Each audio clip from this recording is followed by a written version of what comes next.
Well, hello. Welcome back to one of our MilVet Podcast. I'm Beau Higgins, your host for the day, and I am super excited to have our podcast today to be hosting Miki Nguyen. Uh, I think all of you out there in podcast land and in MilVet Podcast land will really appreciate Mickey and his story. It's unique from many of the folks we bring on the podcast. Are talking about veteran hiring or private equity. Mickey's story is one that though will resonate with veterans, with everybody. A story of grit and determination and just family and life and overcoming obstacles that we all have to do. And again, I am honored truly to have you here today, Mickey, and for you to tell a little bit of story about your dad and your life and kind of what you're doing today. But with that, I will introduce Miki Nguyen and turn it over to you, Mickey. So great to have you here. Yeah, thank you, Bo. I appreciate the opportunity to share my father and my family's story on your platform. And this is a story that's been in our family for many, many years. And as a matter of fact, we're coming up here on the end of April, April 29th, April 30th, 50 years ago, a remembrance of the fall of Wow. Saigon. And so, again, thank you for the opportunity to be here and to share my family's story as well as the book that we're releasing as well for this year. Well, yeah, excited to hear about the book that's coming out in the future. And again, I did a little research to kind of to find out talking to you today, and it's interesting. And again, I know you'll tell us a story, but it sounds like the story wasn't very well known until pretty recently. It's kind of something that didn't. It wasn't a story that, although your dad and his exploits of what he did as y'all left South Vietnam, a great story, but one that kind of stayed hidden for a long time and somewhat more recently got uncovered, has become famous in, relatively speaking, the last few years. But can you tell a little story about kind of how it all started, and obviously it's gone really well since then. But we'd love to kind of hear a little bit about that. Yeah, I'm sure your audience and well aware of the conflict of the Vietnam War 50, 60 years ago. And so our particular family story here, my father, towards the last few days of the fall of Saigon, coming up here again, April 29, April 30th, 1975, Lieutenant Colonel. And this was a story that many Vietnamese refugees would know, lived through, escaping, leaving the country, knowing that the North, the communists, basically took over the Saigon during the late April timeframe, and therefore my father had to escape. And but the way that he did it, rescuing not only our family but his crew members, was a story that, as you said, got lost after the transition to America. And so we discovered many of the pictures that were captured during this moment, and we'll share it. We've got some slides that we'll share with the audience here. But it was captured by the U.S. Navy in what my father did with his Chinook helicopter, CH-47. And so about in 2009, got an email from the U.S. Navy trying to find this pilot who did this heroic maneuver at sea. And mind you, this was a story that was told around our dinner table as a young kid growing up here in America, in Seattle, and hearing my father share it around the dinner table with his buddies, or when they would have reunions with his other military Vietnamese pilot over beer or a cup of coffee and a cigarette, chatting around what they did in the past and how I got here. And so when we heard about that the U.S. Navy was trying to find this pilot, it was just an unbelievable moment in our family history to have it all kind of circle back and to finally meet the name of the captain and the ship, the USS Kirk, and the captain was Captain Paul Jacobs. So we'll get into the details shortly here. But again, thank you for just bringing the intro in terms of a lost family story, history through the years. So Yeah, it has to be funny to have something that for you was kind of like something you knew about, and your community, at least in a smaller, the Vietnamese community, probably knew about this story, but no one outside of that. So if you maybe a couple hundred people knew about it, but yeah, and I don't know. It's one of those things. I mean, you lived it, so you know it was true. I mean, you really, really, truly lived it, so you know it was true. But I'm sure some people maybe like got exaggerated. Like, did it really happen? Is this? Nobody else has really heard about this thing. It's a powerful and amazing story that got lost there, and for it to get pulled up. And I love the fact that the Navy, the USS Kirk, I mean, it obviously meant a lot to the members of that ship to be part of the escape and helping your family out, and something that resonated with them, that their story wasn't told either. So we're kind of two pieces of it, and to right. bring all that together is just really phenomenal. And I love that part of it, kind of the closure, probably for your dad and your family, and obviously for the ship and their crew, to kind of bring all that together. But yeah, I mean, again, I'm not going to tell the story. It's your story to tell, because you lived it firsthand, and I'd love for you to get into that and kind of walk us through what happened that day. And again, we can talk more about how things went after that. But really, I would love to kind of hear from the ground truth, from the source, how it all went, and what you were feeling, and kind of what you went through. It's a crazy story. Yeah, I back in April of '75, I was just a 6.5-year old, and so the story that I've been sharing through the years. My father passed away in 2000, and more than 10 years ago, and so I'm just honored to again have the opportunity to share my father's story, my family's story, and of course my father is my hero. But the stories that I share also, there are other unsung heroes, as you mentioned, the Captain Paul Jacobs, and the crew. Very heroic to act in terms of not only saving our family, but hundreds of other families that uh, did the same thing in terms of flying helicopters out and trying to find help. And so, just again, honored to have the opportunity to share the story. So, should we begin? Yeah, let's do it. Go Let's go into so for it. yeah. Yeah. Let's go ahead, and as I noted to you earlier, a picture's worth 1,000 words, and so we've got pictures thanks to the USS Kirk and the Dan Lucero and Mr. Capiano, who took many of these pictures here. So I just want to acknowledge their credit to them. A few years prior to the fall of Saigon, there where we know that the conflict, the war in Vietnam, over 20 plus years, right? The casualties, 50,000 American soldiers died, over 3 million Vietnamese people perished in this war. Horrific. And my father here, in the early days, grew up in the, after college, wanted to join the military to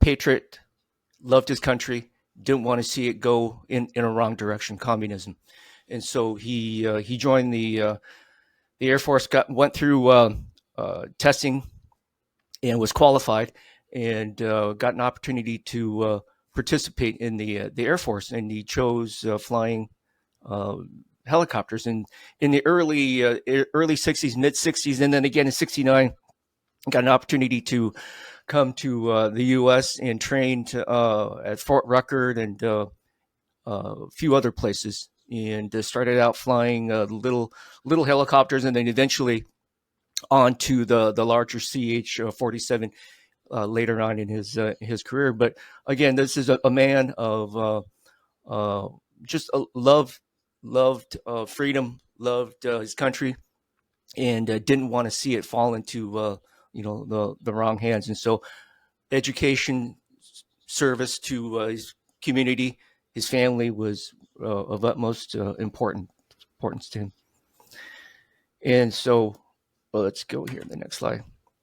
So as we fast forward towards the last few months here, we see iconic images in Time Life magazine and in other media here in the U.S.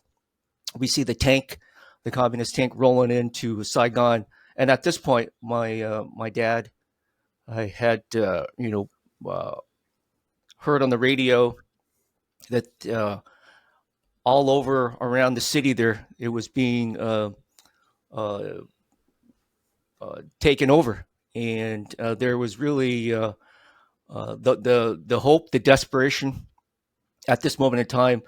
Uh, choices, limited choices. If he would have gotten caught, it would have been many years in a re-education camp, jail, basically. And so we also see many of the images here uh, in the film Last Days in Vietnam that I was had an opportunity to share this story with as well. As a matter of fact, it got nominated in 2015 for documentary Oscar nomination, written and produced by Rory Kennedy. And you'll see in the documentary here just the sheer desperation of people jumping over into the wall into the embassy, trying to find a way out. Many of these folks worked with the U.S. government, worked with the U.S. military, and if they had gotten caught as well, they would have also been sent to jail. And so images of folks climbing up onto the building there trying to get out, we see many of this. And at this point in time, my dad had waited for orders, waited for his commanding officers to give him orders on what to do next. But at the same time, he was hopping from one airfield to the next airfield, trying to get away from the bombing and the hot zone. At this time, the major airport, Tung San Nhut Airport in Saigon, had been bombed, and so planes couldn't get in and out. So it was him now and a few of his crew members with their respective Chinook helicopters trying to figure out, like, hey guys, what we're kind of stuck here. Our commanding officers, our leadership has basically took off with their family as well. It's now up to us at this point to figure out what to do next, because if we if we're caught, we're done, and we got to figure out what to do next. So I jumped ahead. So what he did at this point here was in the morning of April 29th, he spoke to his crew members, and said, hey, I'm going to give you some time. I'm going to go myself. I'm going to go get my family. And at this time, myself, I was 6.5. My mom, I was oldest. I got a younger brother and a baby sister, 8 months old. And we were at my mom family. We were at our grandma's house in the middle of Saigon, downtown Saigon, densely populated. And what my father did was he went and picked us up. He told a few of his other crewmen to go, hey, go get your family. We'll rendezvous back at this at a point further south of Saigon, and we'll figure out what to do next from there. But right now, I've got to go. I got to go get my family, and that's what he did. He went and landed the Chinook helicopter at a playfield in front of my grandma's house, and basically blew up, all of the many of the tin roofs at that time, and caused just a whole heck of a commotion around that area. The police, pulled up their car up against it, and he told his gunner to go point the big guns back at the police to hold them back, right? While he told one of the crew members to lower the rear hatch of the Chinook, and waved in, my mom carrying the baby sister and our immediate family into the back of the Chinook. And that's what we did. We ran quickly to the back, and my dad lifted the Chinook quickly and got the heck out of the city. Because the night before, I remember this vividly, the night before, we were huddled underneath the bed low on the ground because we heard bombing and shelling and all around the city. And so it was not the place to be, especially if you were a South Vietnamese military, such as my father. And fortunately, he was able to quickly get the helicopter up and out of town. That's amazing. I mean, you obviously knew it was coming in some way, shape, or form, or knew your dad would come back and get you. But I mean, that's an amazing story to land a Chinook in the in the neighborhood, and to pick up your family. And they had how many people were on it total? I know you had some crew members that your dad had flown with as well, right? Yeah, so at my grandma's house, it was just my father oldest in the family. I've got a lot of aunts and uncles, but many of them Yeah, stood there and we wait. My mom said, "Hey, come on, come with us." But my grandma and grandfather and aunts and uncles said, "Go with your husband. We're gonna stay back here in the house." Um, and so eventually, when to answer your question, once everybody got rendezvous together, it was about 15, 17 people, crewmen and their girlfriends, from that standpoint. Um, got it. And it yeah, sounds like a pretty dicey situation on the ground there, even with the local police. I mean, they were probably it was just a chaotic time. I mean, as you said on the slide, it's chaos, right? I mean, nobody right. knows who's in charge. Obviously, the leadership, your dad's leadership had already left town. Probably he wasn't getting any orders. He's just doing this. This is all on his own. This is kind of Yeah. like, all right, where nobody else taking care of me. I'm doing this myself. I'm just going to figure it out and go. Is that pretty fair to say? Oh, absolutely. My dad shares this. This is like the analogy he used. It was the Wild West at this point. Yeah, And you had your horse, and this was his helicopter, the Chinook. You yeah. had your horse, and you ride. You rode with that thing out of town as quick as you can, right? Save your family and your crew, and figure out some safe zone to get out of here. And so that was it, the Wild West at this point. That Um, is amazing. That's amazing. Well, continue, please. I mean, the story goes on. Obviously, I mean, you got out of there, but certainly that was almost not to say the easy part, but the hard part was still to come. So let's keep the audience on going on how this thing goes, man. It's good stuff. yeah, absolutely. Um, so we got out of there, and told the guys, hey, let's go meet at a location further south of Saigon, get out of the hot zone, and then we'll figure out what to do next. And that's what they did. They about three or four Chinook helicopters finally, rendezvoused back again about an hour south of Saigon. And the thinking at this time was to load up on food, load up on ration, load up on gas, and on more bullets, more ammo, more gear, and consolidate down to a couple helicopters and fly further south, perhaps maybe find an island or find some place to just lay low. Right? Uh, so that's what they did. They loaded up on food and supply, additional gas, and at this point in time, they took off, and English, my English came in handy again. Uh, 10 years plus later on, after he had an opportunity to come to America and study English and learn how to fly, all the technical aspects of flying and a helicopter. And so heard on the radio that there were some U.S. communication and uh, Navy fleet out in the Pacific.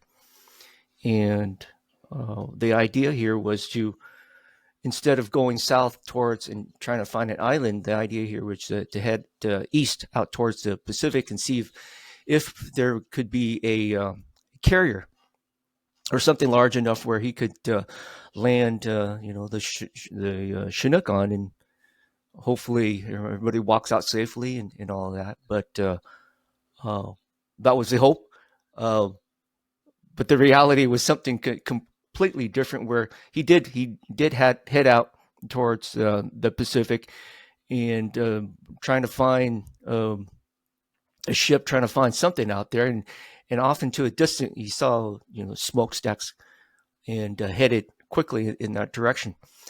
Uh, Once he approached it, discovered that this U.S. Navy ship was just too small, and he kept circling this particular ship several times. And let's hop on to the next slide here. Circled it several times. And as you can see here, it's found out years later on that this ship here is a frigate and is a submarine destroyer. Had all of the sonar, radar, all of the equipment to go and look for submarines. And that's the actual Chinook of my father there. You'll see that hovering around in the film, in the documentary, where there's a part in the documentary there we see one of his crewmen dump out what looks like water or gas or something, a white container on the port side. And the idea here was, of course,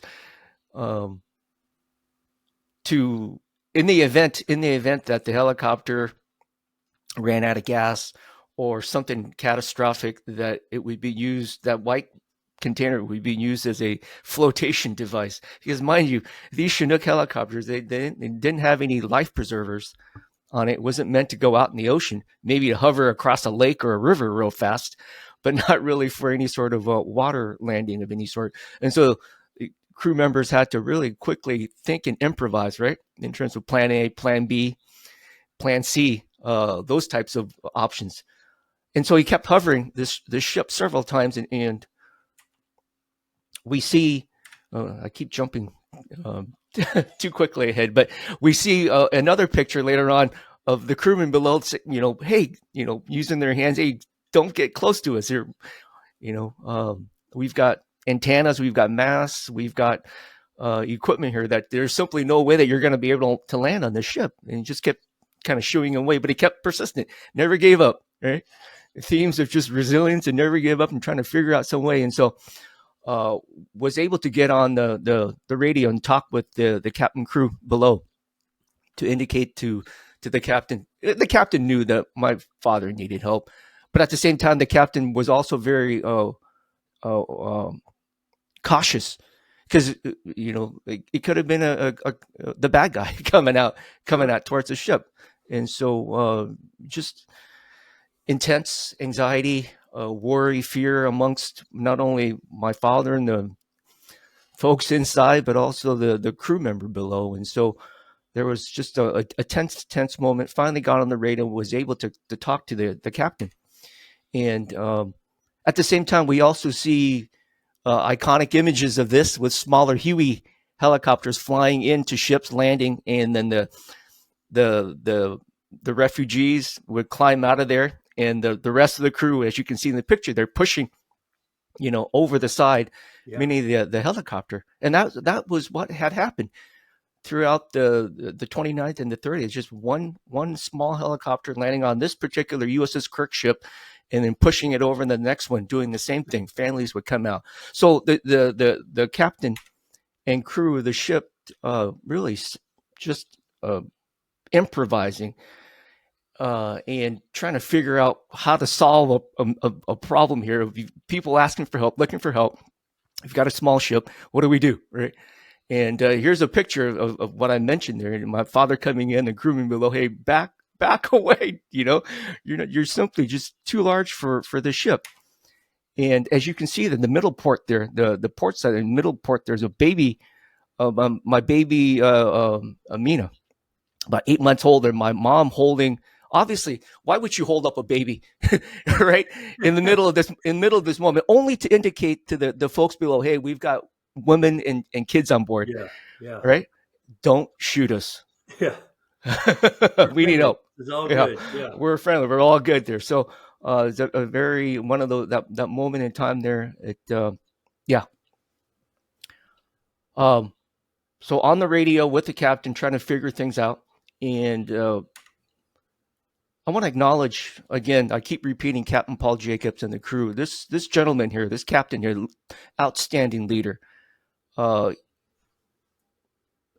We the type of leader that hands-on. He didn't lead from a chair. He didn't lead from 3 stories up, or the command post. He was there on the ground floor with his guys, helping, trying to figure out, moving things around, directing folks, directing his crewmen around. And this image here is him here helping the guys push, one of these small helicopters over to make room, and as well as uh, uh, the teamwork and the efforts of and the bravery. And we'll talk about the bravery of the crewmen below shortly here. But just an outstanding captain and crew. Once they cleared as much as they could on the deck, and as you can see, the far picture on the left hand side, how narrow this frigate was. There's simply no way to have land. There's just no room. So the idea here was to keep the ship moving at a steady rate in a direction. Swells of wind, if you kill the motor, would it just cause the ship to rock and roll and just move in an erratic way? And so Captain kept the Kirk moving steady forward, while at the same time my father had to fly diagonal backwards, looking over his shoulders. And so that's what he did. He told one of the crew members to open up the right side, the starboard door, and make access so that the folks inside the Chinook would jump out. And that's what we did. Everybody jumped out. I jumped out. A 6.5-year-old boy. I remember that moment, looking over and jumping. And my mom, the illustration for the New York Times back then, did an illustration of the rescue dropping a 8-month-old baby over. And when I mentioned the bravery of the crewmen below, outstanding. I mean, if anybody out there, and I know the military community out there, anybody driving down the freeway, a Chinook off in the distance, they are loud, they're thunderous, boop, boop, boop, boop, boop, right, from miles away. And so the amount of force and the wind and the commotion this causes tremendous. And so for these guys to stand below the helicopter to catch us, outstanding, amazing acts of bravery. Because a swell or a bad maneuver from my father could have bonked him, smashed him. And so it is definitely just an amazing act of courage on both sides, right? From your dad's side, flying the helicopter, from the crew. And I mean, it had to be almost surreal for you. I mean, you're 6.5 years old. You're out in the helicopter, getting ready to jump on a Navy ship. I mean, were you scared? Do you remember what your emotions were like in that moment? Well, the 6.5-year-old boy, I grew up as a kid, rambunctious, loved climbing trees, grew up on the military base, the barrack. I jumping on, around military gear. So to me, it was just an adventure. Now, the juxtaposition of that, it would be like my mom. Yeah. Oh my goodness, the fear, the worry, the anxiety, all of that. And so from a young boy's perspective, it was just another day's adventure. A little different. I've flown with my dad many times, on the Chinook, so I'm familiar. I know the smell of jet fuel. Yeah. And so very, very familiar with the insides of various helicopters. And so followed along with everybody else and jumped out. That's awesome. So it was you, your younger brother, and your baby sister, right? And your mom, and all of them, and they dropped your sister, and the sailors caught her. That's right. Is that right? Yeah. That's right. Flash. I keep jumping around, but the flash forward years later on, one of the crewmen that we met at a reunion in 2010, his name was Mr. Kent Chipman. Call out his name. He. The USS Kirk reunion, we were there, and all adults at this time, 2010. And as we walk into the convention center for this reunion, Mr. Kent Chipman, he's wearing his full Navy, attire. Awesome. Comes up to us, introduces himself, and he says, "I'm the guy that caught you." It's like, wow. That's amazing. That is such a full circle moment to be able to to meet that person 50 years later or 40 Yeah. years later. That's so cool. But the story doesn't end here. I mean, obviously, Hmm. okay.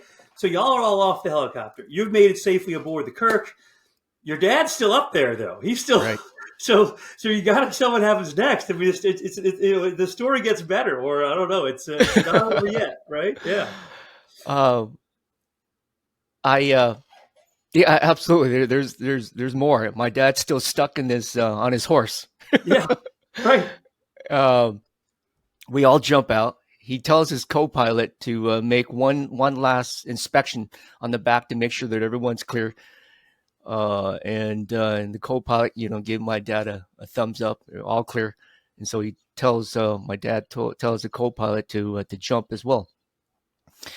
And so it was at this moment, uh, the captain, the crew, told all of the kids and the civilians to go inside the deck. They didn't want anybody running around on the deck while it's just chaotic moment. And so uh, that's the last that I see of my dad is everybody out being pushed inside, and my mom was still holding the baby sister, and commotion, wind, everything else pushes inside. So that's the last I see of my dad with my own eyes, is him hovering away from the ship. And so from here onwards, that's the last that I see with my own eyes. The rest were the stories that my dad told after the fact, right? But at this point, it was him and the Chinook, and there was no way in heck that he would have gone back to land. He wanted to, if he went back there, he would have gotten captured, and of course he wanted to be with his family on the ship. And so that's what he did. He hovered about 100 yards away or so, and at this moment in time, the picture on the right shows him in his younger mid 60s, late 60s picture here, in his gear, his fatigue. And so he's sitting here, and the idea was, of course, to try to escape from the Chinook, try to get out of the cockpit there. And he's going to perform a ditch move here. And so he's sitting here taking off his gun belt and flak jacket. You know how I'm not a military person, haven't served, but I tried putting this suit on, and it's difficult to do it standing up. It's awkward. It's very awkward. And so he had to take all of this, one piece off. The boot straps, he had to untie all that while keeping this, the Chinook cyclic, keeping it steady. And finally got down to his undergarment, his shirt and boxers. And at the same time here, the captain told the guys to send down a little skiff. It was either going to be a recovery or a rescue at this moment in time. It was either one or the other. So everybody's ready. My dad gave a thumbs up, and from here onwards, he kicked the port door left side open, and with his right leg kicked the control, the cyclic control, pushed it to the right, while at the same time he jumped to his left into the water. And that's what we see right there, is the red circle. That's him. And he said that he tried to dive into the water at least 3 or 4 times, but the salt water was extremely buoyant, kept pushing him back up. But on the 3rd or 4th time, he was finally able to get far enough away where at this point in time, you can see him kicking that, trying to get out of this situation. Because who's to say from the dynamic standpoint that the helicopter here with its long rotors could have, flipped back on top of him at this moment in time. And a massive explosion behind. You can see all the fiberglass blade, the rotors, just massive explosion behind him. And it's an amazing story. I remember reading it when I was reading about it. I mean, just imagine your dad by himself hovered over the water, he steered with one hand, taking his clothes off. I mean, it's like this. I have this image. If you've ever seen the show Seinfeld, there's an episode when Kramer's driving the bus and fighting a mugger at one time. Like it's like, yeah, how do you do all these things at one time? But to get himself down to his boxer shorts and then make it's just heroic stuff. And what he did was nothing short of heroic and amazing. And to jump, right when the helicopter went, it's just fantastic to come up with that, to be able to do it, to be able to execute it. Just fantastic, and this is an amazing story. It's almost hard to believe. I mean, it's that good of a story. I mean, it really is a heroic story for sure. It is hard to believe, for sure, without the pictures involved. And so, yeah, CNN called him a badass, and a badass, father going badass to save his family, and that's what he did. I mean, he's my hero for sure. And so a maverick, in a lot of ways, and did what he had to do to save his family and eventually himself, in the end here. So, yeah.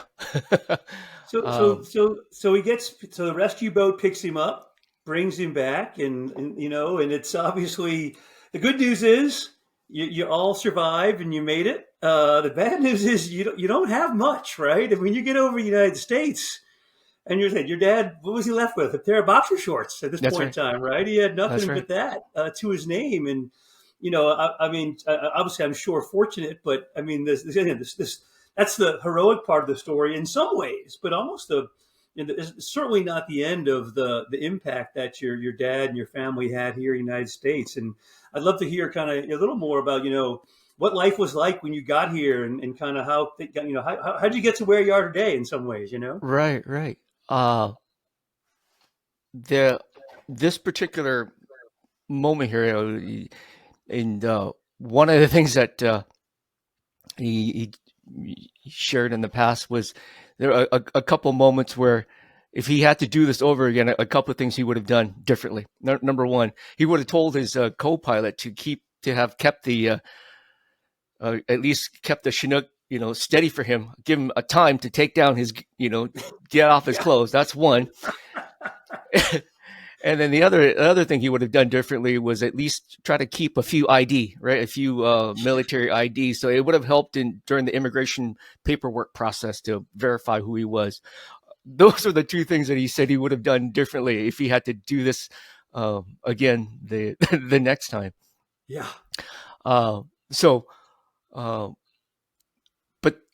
That's exactly what he did there. Was you see a little skiff out there. He came and picked him up, and the boxer shorts, the shirt there, and the boxer shorts there. My mom kept that through the years, and when he retired from, we'll talk about that. When he retired from Boeing in 2000, I asked my mother, "Hey, where's that boxer shorts and shirts?" And so what I did is I put a little keepsake box together for him to commemorate. This is how we started here in America. Yeah. It was just a pair of underwear and a dream and hard work. That's amazing. That is the American dream at its finest. Absolutely, Beau. That's absolutely right. And so it would not have happened. It would not have happened. Not only our family, but many other families without the help of that captain right there. Yeah. And we see my father there standing next to Captain Paul Jacobs there, a little quick debrief. And then my father down there talking to one of the officers below there. Again, we met the captain and many of the folks there at the reunion to just say thank you, appreciation. Let me see. There was one part of this. In any event, yeah, this was a moment where years, months, days of stress and anxiety. You're in the military, when the enemy or when you're in a bad situation and every day bad news, worse, it just continues to get worse. The the bad guy or the tiger or the lion coming up to you and not knowing exactly what to do. At this moment in time, a massive, massive sense of relief. Yeah. It's over. All right. I may have to start my life over again, but I'm not being chased. Yep. And a massive sense of relief. The first thing is one of the things the first thing he does when he gets on the ship was, I need a cigarette. Even before he asked to go see the family, I need a cigarette to calm the heck down. Because all of the adrenaline and everything up to this point there, just like, oh my goodness. Yeah. And I my father was around 30, 35, 30, around their mid 30s. And I put myself in his shoes and I'm goose pimples. I've been telling this story throughout my life pretty much, and I still get goose pimples. It's like, the amount of bravery and courage and just the stress and anxiety up to this point, unimaginable. Yeah. And so the relief, and from this point, it's just stepping onto the deck of freedom. And so, this is the last slide here. I wanted to at least acknowledge a couple of things here. Number one, and we'll get more into the details post this, what happened here on this moment on this day on the ship. Sure. But for many years, one of my passions that my father wanted to do was write. And he wrote many different stories, military stories, love stories, just short stories that were published in Vietnamese newspapers across the U.S. And that's how eventually the Vietnamese pilot community knew how to find him and get the email sent to our family. But in the past year here, knowing that we're next month, April 29th. Yeah. 2025 is the 50-year remembrance, 50-year fall of Saigon. And so my mom and I wanted to honor my father. He wanted to always put a book together. But as we all know, if you get published in a newspaper back then, newspapers get recycled. It gets thrown away. And so, nothing's ever kept for the grandkids or the great-great-great-grandkids. And so that's what we wanted to do for our family, and my kids and onwards, to at least capture and document how we came here to America. Many of the Europeans came here and have their Ellis Island story of how they came here, 100 years back or so. But this was our story, and so I just wanted to at least put a little plug in here about the book that my father wrote. Got it translated and all. And so again, honored to have shared this story 10 years ago in an Oscar-nominated film. Thank you to Rory Kennedy and Moxie Films there for producing this documentary. But this is a story that the writings that my father wrote. And it's a book about not only courage, inspiration, but shares stories about the effects of communism, post-Vietnam, and heroics, betrayal. Many of the crew members, had to do things that were questionable. So he shares many of those stories in the book here. So yeah, that's where we're at. Awesome. No, I hope folks find Last Flight Out. Can I get it? Is it available on Amazon? Yeah, available out there. Amazon. Where do you find it if you want to buy it? Amazon, Barnes and Noble. It's got an audio book version of it as well. And so awesome. Yeah. Okay. Now back to the story. Yeah. We were on the ship for only 24 hours. Oh, wow. And yeah, that's it. Didn't get the name of the captain, didn't get the name of the ship. It was, we had to be transferred.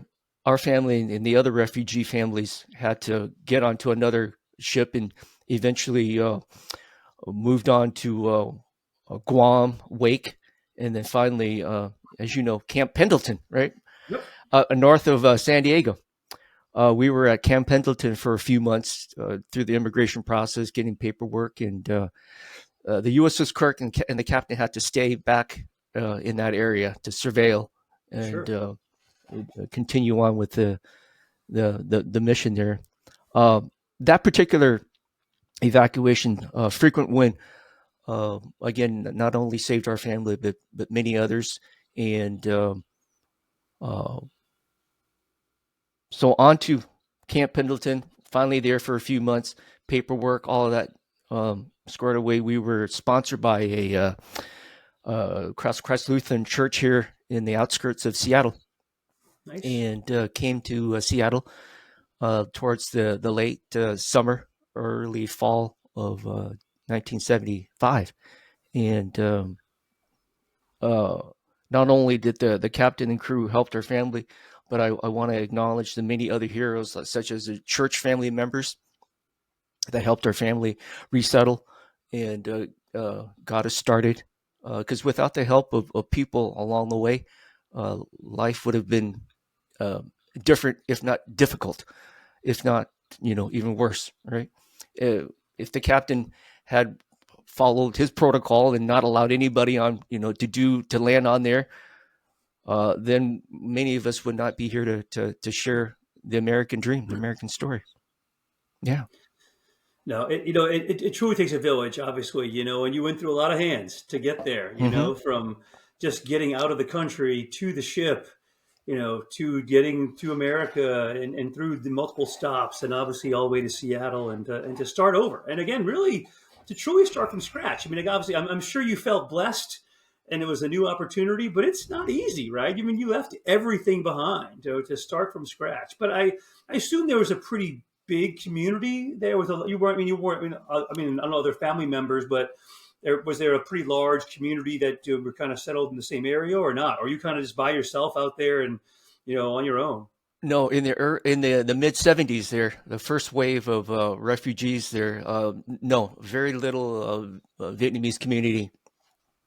We had aunts and uncles later on, a few years later on, resettled in San Jose, the Bay Area. But our Vietnamese family here, very little,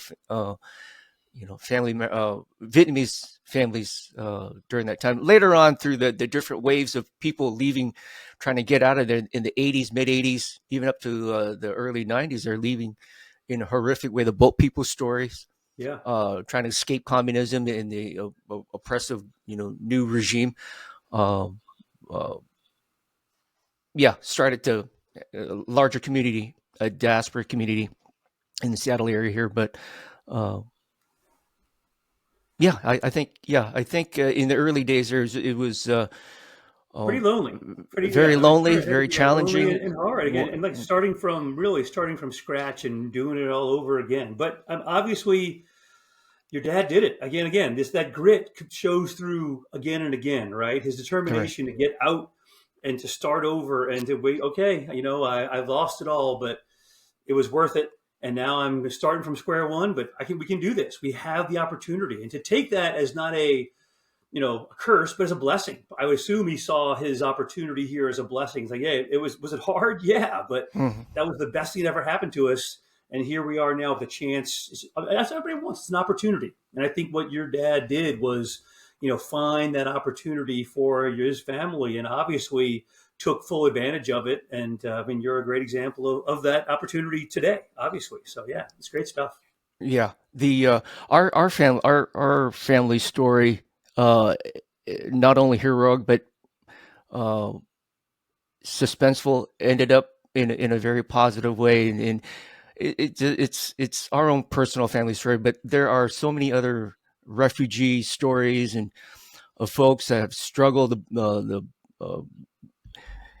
on the high seas, pirates and everything else horrific. Sure. And we were just lucky, and timing and the good graces of the captain and folks to help us along the way. It was just a fortunate story. Well, it's great, and again, I guess any kind as we kind of wrap things up, and it's amazing story to get out to start again and to get reunited with the Navy crew. That's fantastic again to have the story hidden for years.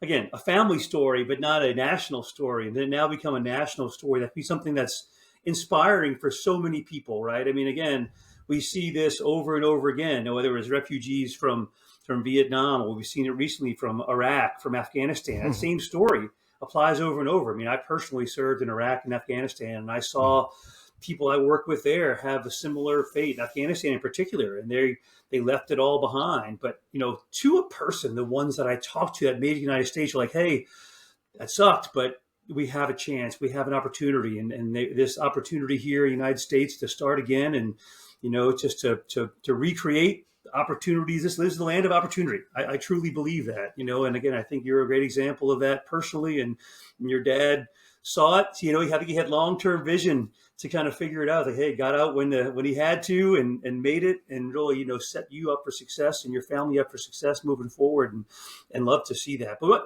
anything else you want to share about your dad, your story, kind of how, anything else that we want to share with the audience today on the podcast? Yeah. I'll end by I'll end by.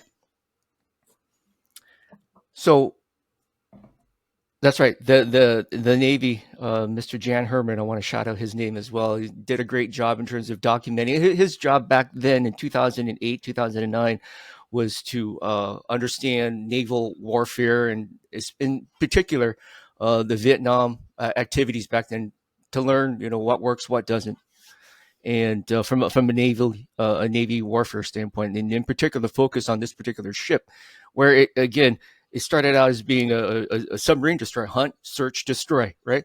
But turned out into a humanitarian activity, a humanitarian situation. And so he put together his book, his documentary. It was done, the documentary that the Navy produced, The Lucky Few. In the USS Kirk, the captain invited our family out to DC in 2010 for their reunion, as well as to watch the Navy and Mr. Jan Herman's documentary. And in 2010, my dad was in the thick of dementia and Alzheimer's, and so he had to sit in most of the time a wheelchair. And as we proceed into the convention hall, that's where Mr. Kent Chipman comes out and says, I'm the guy that caught you. And the metaphor he used was like catching a basketball with regards to my baby sister. But as we watched the film, and towards the end, they call up my father. We had to push him up in the wheelchair. The crowd was, at this moment, very, very emotional, not only for myself, my family, my mom, and now adult baby sister, but you can see the captain and the crew finally was able to, like, all right, it's that full circle moment, where the people that they help was able to at least come, and meet with everyone. And as we roll my father in the wheelchair up, and the crowd was clapping, my dad, we knew that my dad was at least had some mental capacity to understand the moment. Yeah. The moment. And as everyone was clapping, my dad was trying to get out of his wheelchair, and he eventually was able to stand up out of his wheelchair and just do a salute.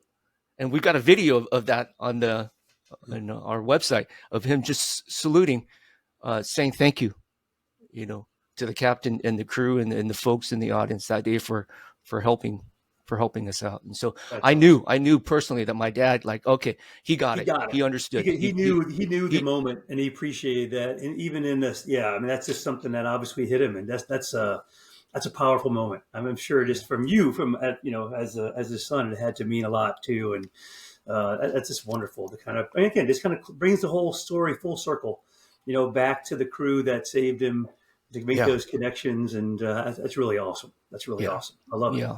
I love it.